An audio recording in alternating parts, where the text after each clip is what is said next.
এই উম্মত জাহান্নামে যাবে, পায়ে বেড়ি থাকবে না। এই উম্মত জাহান্নামে যাবে, গলায় শিকল থাকবে না। এই উম্মত জাহান্নামে যাবে, চেহারা কালো হবে না। অথচ জাহান্নামীদের চেহারা কালো হবে, এই উম্মতের চেহারা কালো হবে না।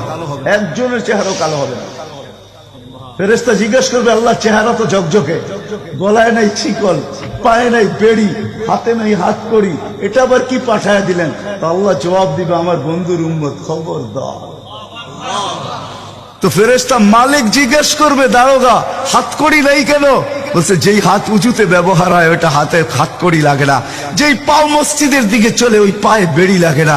যেই কপাল আমার কুদরতি পায়ে জীবনে একবারও আমাকে পাওয়ার জন্য ঠেকায়া দিছে, সেজদা করছে, ওই চেহারা কোনোদিন কালো হয় না, গলায় কোনোদিন চিকন লাগে না।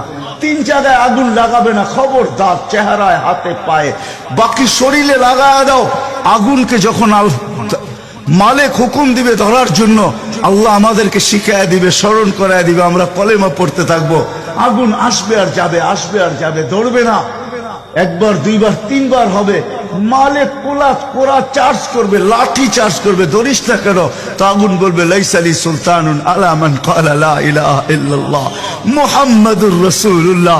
এই কলেমা যে পড়ে তাকে ধরার ক্ষমতা আমার নাই। তারপরে আল্লাহ নিজে কি করবে? ইমাম কুরতুবী রহমাতুল্লাহ আলাইহি লেখছেন, ফাআমাতাল্লাহু মাউতাতান, আল্লাহ আমাদেরকে ঘুম